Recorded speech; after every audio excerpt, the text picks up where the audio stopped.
Yo, what's up guys? Welcome back to our channel. Today we're gonna teach you and show you how to print a center head. Alright, let's see what we need. And I'm gonna introduce this stuff that we're gonna utilize. Of course, firstly is our center head, a piece of print paper, high heat resistant tape, and a glove for protecting ourselves. Okay, that's it. Let's get started.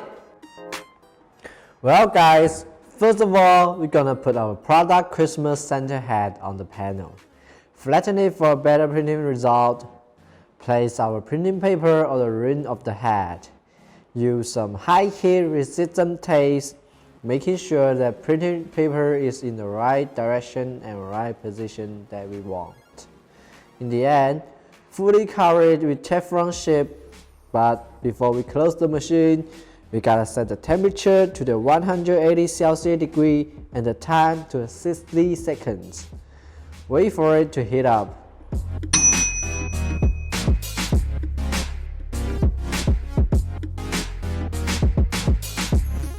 Remember, wear our glove for protecting ourselves, alright? Whoa! The printing effect is awesome!